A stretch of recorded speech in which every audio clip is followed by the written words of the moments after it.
السلام علیکم ورحمۃ اللہ وبرکاتہ۔ الحمدللہ رب العالمین والصلاة والسلام علی سید الانبیاء والمرسلین وعلی آلہ واصحابہ اجمعین۔ درود شریف پڑھ لیں۔ اللہم صلی علی سیدنا و شفیعنا و حبیبنا و کریمنا و نبینا و مولانا محمد النبی الامی الامین الحبیب الکریم الرؤوف الرحیم وعلی آلہ واصحابہ وبارک وسلم صلاۃ و سلاما علیک یا حبیبی یا سیدی یا مرشدی یا رسول اللہ صلی اللہ تعالی علیہ وسلم۔ عزیزان ملت اسلامیہ،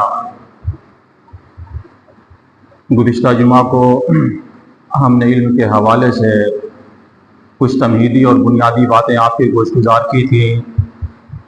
اس ضمن میں یہ بات ذہن نشین رکھنی چاہیے کہ علم کا میدان بہت وسیع ہے۔ علم کے اندر اتنی ڈائیورسٹی، اس کے اتنے ڈائمینشنز ہیں کہ سب کو بیان کرنا مختصر سے وقت میں ممکن نہیں ہوتا۔ لیکن سوال یہ ہے کہ آج وہ یورپ کی جس کو اپنے علوم و فنون کے اوپر، اپنی ٹیکنالوجی کے اوپر، اپنی سائنس کے اوپر فخر ہے، کیا یہ وہ علوم ہیں کہ جن کو یورپ نے خود ایجاد کیا ہے، جن کا فاؤنڈر اور جن کا انوینٹر ہم یورپ کو کہہ سکتے ہیں؟ یہ ایک سوال ہے۔ لیکن چونکہ ہمارا معاملہ کچھ یہ ہے کہ خود بھی نہیں پڑھتے، اور ہمارے مسلم سائنسدانوں نے، ہمارے علماء نے، ہمارے فضلاء نے، ہمارے محققین نے جن علوم کو ایجاد کیا تھا، جن فنون کی بنیاد رکھی تھی، ہمیں یہ بھی پتہ نہیں کہ کیسا کیسا فن وہ ایجاد کر کے اس دنیا سے چلے گئے ہیں۔ آج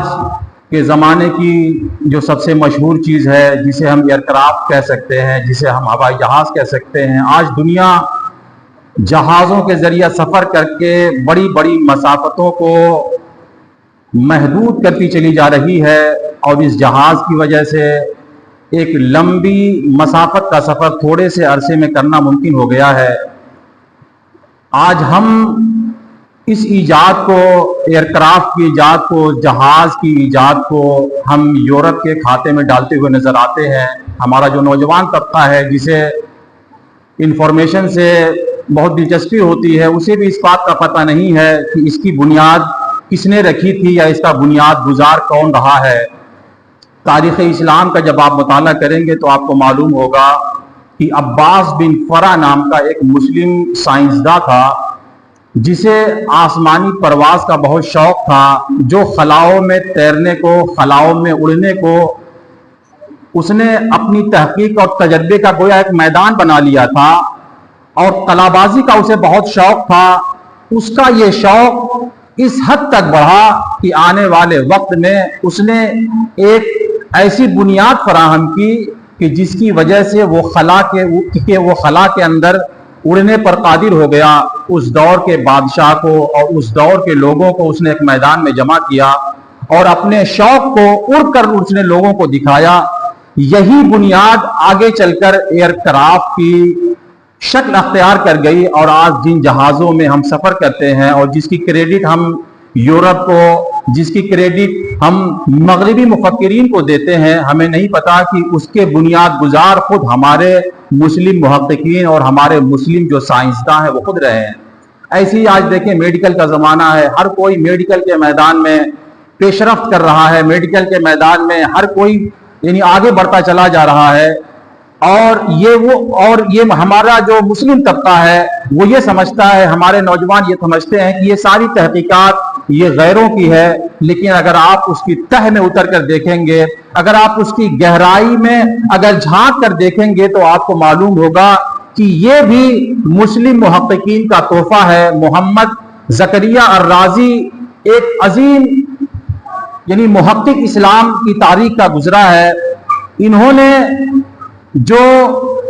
میڈیکل سائنس ہے، میڈیکل سائنس میں ان کی مہارت اتنی زیادہ تھی کہ اس دور میں انہوں نے میڈیکل کے بہت سے جو اکوپمنٹس ہوتے ہیں، جن کے ذریعہ آج ہم آپریشن کیا کرتے ہیں، اس کی انہوں نے اپنے دور میں ایجاد کی تھی۔ اور جو پشنے لگائے جاتے ہیں، نشتر جو لگائے جاتے ہیں، یعنی جن آلات کے ذریعہ آج ہم آپریشن کیا کرتے ہیں، یہ سب उस दौर में मोहम्मद बिन ज़करिया अर्राजी ने उनकी इजाद की थी और उस दौर में वो कामयाब ऑपरेशन और कामयाब इलाज भी कर रहे थे। तो गोया कि जदीद मेडिकल साइंस की जो बुनियाद है उसको रखने वाला या जदीद मेडिकल साइंस को इजाद करने का जो सेहरा है वो भी एक मुस्लिम मुहक्किक मोहम्मद ज़करिया अर्राजी के सर जाता है। तो अजीज़ान मिल्लत इस्लामिया, ये हमारी तारीख है। यही वजह है कि जब डॉक्टर इकबाल यूरोप में जाते हैं और यूरोप जाने के बाद जब वहां का इल्मी जो एक मंजरनामा है, इल्मी जो एक जाहो जलाल था, जब डॉक्टर इकबाल देखते हैं, वहां की यूनिवर्सिटीज का दौरा करते हैं, वहां की जो लाइब्रेरीज हैं, जब उसमें जाते हैं और वहां जाने के बाद जो कुछ वो देखते हैं तो फिर उनकी आंखें भीग जाती हैं और वो ये कहने पर मजबूर हो जाते हैं कि वो इल्म के मोती, मगर वो इल्म के मोती किताबें अपने आबा की, जो उनको हमने यूरोप में देखा तो दिल होता है सिपारा, मगर वो इल्म के मोती किताबें अपने आबा की, जो देखा उनको यूरोप में तो दिल होता है सिपारा। वो कहते हैं कि मैं जब यूरोप गया तो मैं ये समझ रहा था कि यूरोप ने इल्म के मैदान में, यूरोप ने तहकीकात के मैदान में उसने बड़ी तरक्की की होगी, बड़ी कामयाबी हासिल की होगी। लेकिन डॉक्टर इकबाल कहते हैं कि जब मैं उसकी तह में उतरा, जब मैंने उसकी तहकीक की तो पता चला कि ये तो हमारे जो मुस्लिम मुहक्किकीन हैं उनके चबाए हुए लुक़मे हैं जिन पर आज यूरोप फख्र कर रहा है। ये तो हमारे मुस्लिम मुहक्किकीन जो मुस्लिम साइंटिस्ट गुजरे हैं, ये तो गोया कि उनका इल्मी और फिक्री उतरण है कि जिसको पाकर आज यूरोप अपने ऊपर उसने ज़ेब-ए-तन कर लिया है। इसीलिए डॉक्टर इकबाल ने कहा था मगर वो इल्म के मोती किताबें अपने आबा की। कहते हैं कि आखिर यूरोप में मैंने जो इल्म की मोती को जो मैंने बिखरा हुआ पाया, तो कहते हैं उसके पीछे जब मैंने उतर कर देखा तो मैंने पाया कि हमारे जो आबा थे, हमारे जो असलाफ थे, हमारे जो पहले पुरखे गुजरे हैं जिन्होंने इल्म और फन के मैदान में अजीम कारनामे अंजाम दिए हैं, ये उन्हीं की खिदमत हैं। क्योंकि मुस्लिम उम्मत सो रही है, उम्मत मुस्लिमा गफलत का शिकार है और हमारा जो दुश्मन है वो जाग रहा है। उसने अपनी शातिराना चाल से मुसलमानों की जो खिदमत रही हैं, मुसलमानों के जो दरियाफ्तें रही हैं, उनके जो इन्वेंशंस रहे हैं, जो तहकीकात, जो रिसर्च रही हैं, हमारे शातिर दुश्मन ने इन तमाम क्रेडिट को अपने खाते में डाल लिया। इसीलिए डॉक्टर इकबाल बहुत हसरत के साथ कहते हैं कि जो उनको मैंने यूरोप में जब ये सारी चीजें देखी तो कहते हैं कि उनको देखने के बाद मेरा दिल सिपारा हो गया, मेरा दिल टुकड़े टुकड़े हो गया कि थी तो ये हमारे आबा की मीरास, थी तो ये हमारे उलमा की तहकीकात, लेकिन हमारी गफलत की वजह से आज यूरोप इन पर फख्र कर रहा है। तो मेरे बुजुर्गों और दोस्तों, ऐसे ही आप देखें कि हमारा जो अव्वलीन दौर रहा है, चाहे वो हदीस का मैदान रहा हो, चाहे तारीख का मैदान रहा हो, चाहे मंतिक और फलसफा का मैदान रहा हो, चाहे इल्मे हयात और फलसफा या दीगर जो जदीद उलूम हैं, उनकी गहराई में भी अगर आप उतर कर देखेंगे तो आपको मुस्लिम मुहक्किकीन उसकी पुष्ट पर खड़े हुए दिखाई देंगे कि जिनको बुनियाद बनाकर आज यूरोप तरक्की कर रहा है। जब यूरोप अपनी जहालत की तारीकियों में डूबा हुआ था, उस वक्त उम्मत मुस्लिमा का जो चिराग है वो पूरी ताबानी के साथ जल रहा था। उम्मत मुस्लिमा अपने उलूमो फनून के आफताब को उस वक्त गोया चमका रही थी जब यूरोप जहालत की तारीकियों में डूबा हुआ था। लेकिन इसे हम अपनी कमनसीबी ही कह सकते हैं कि आज हमें यह भी पता नहीं हम नए नए उलूम तो क्या इजाद करते, हम नई नई चीजों को तो क्या दरियाफ्त करते। जो काम हमारे आबाओ अजदाद कर गए, हम उनका जो इल्मी वर्षा है, उनका जो स्कॉलरली जो लेगेसी उनकी जो रही है,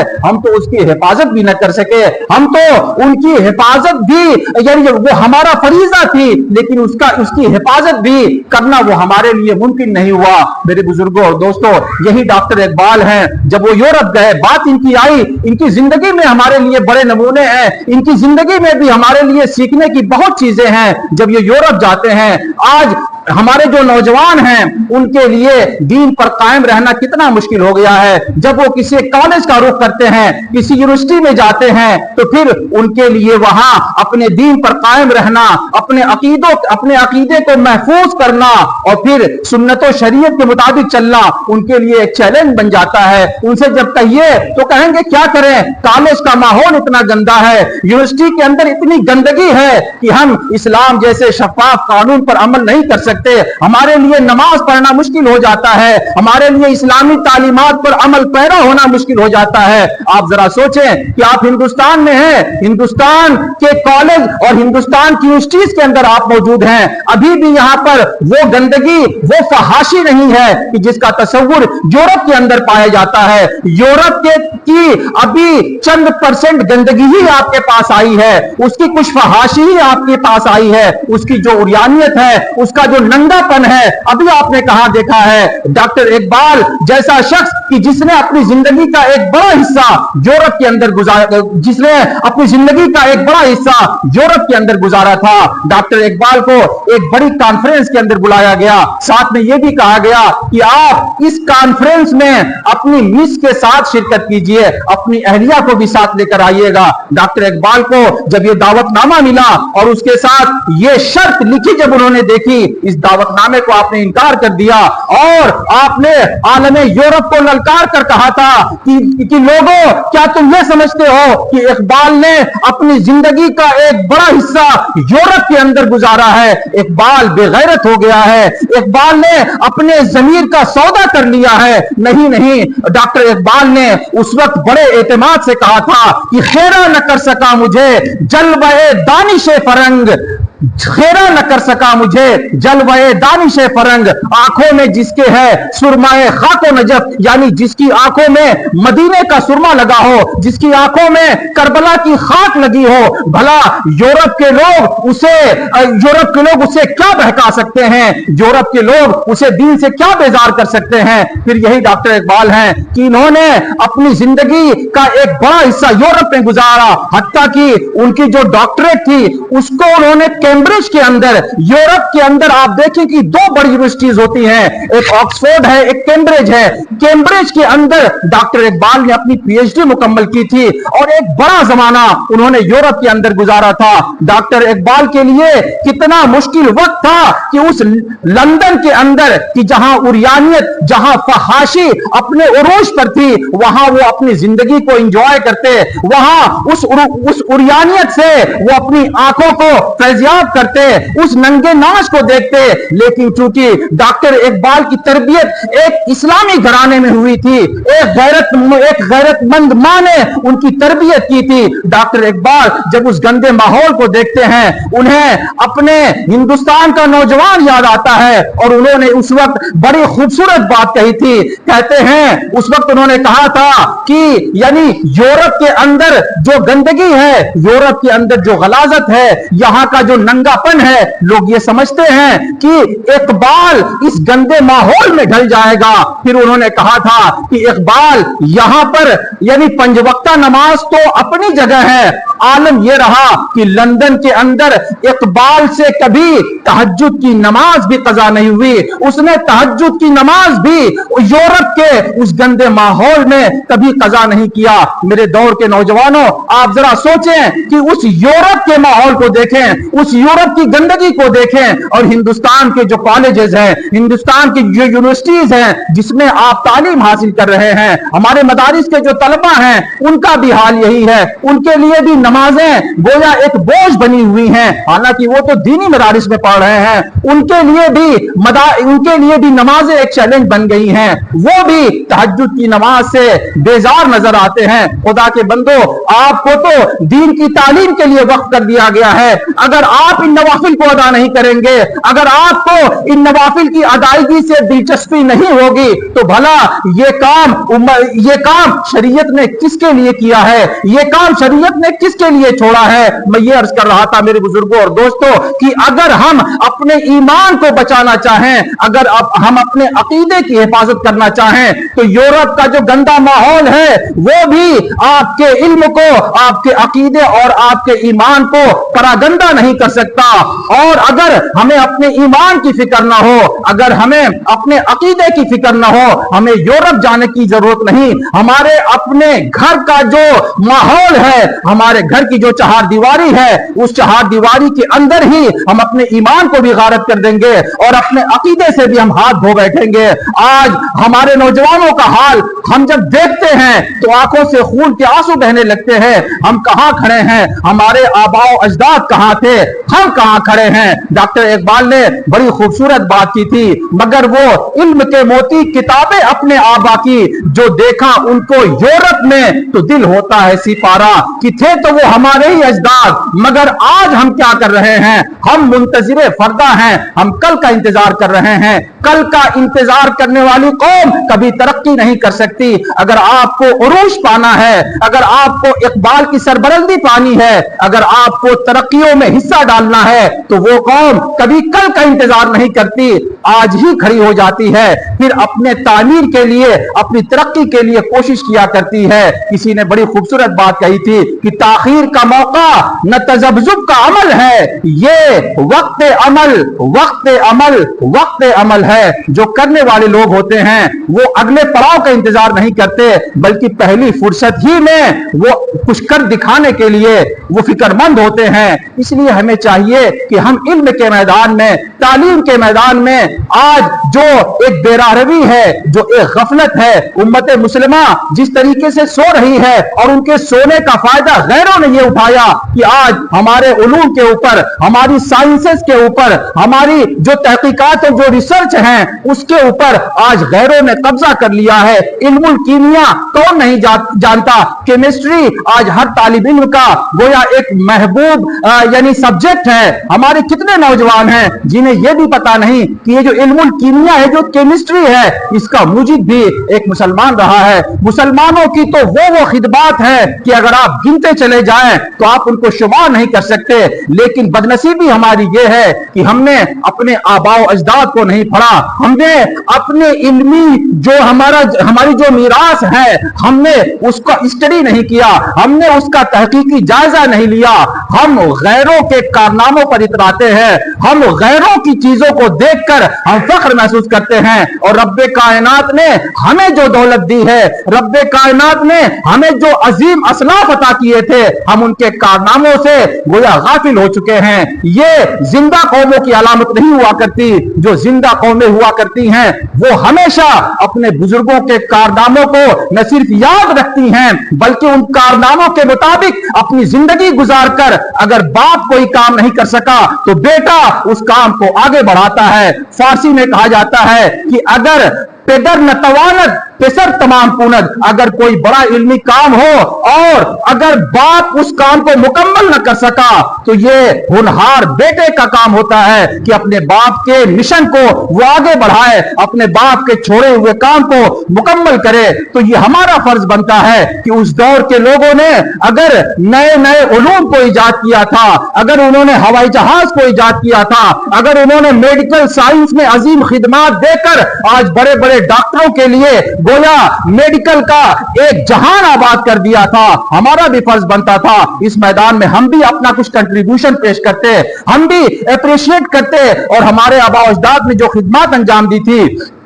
उनका सिलसिला हम आगे बढ़ाते। रब्बे कायनात की बारगाह में दुआ है कि परवरदिगार आलम हमें अपने असलाफ के कारनामों को याद रखने की और उन कारनामों की जो रोशनी है उन्हें अपनी आने वाली नस्लों में मुंतकिल करने की तौफीक बरामद फरमाए।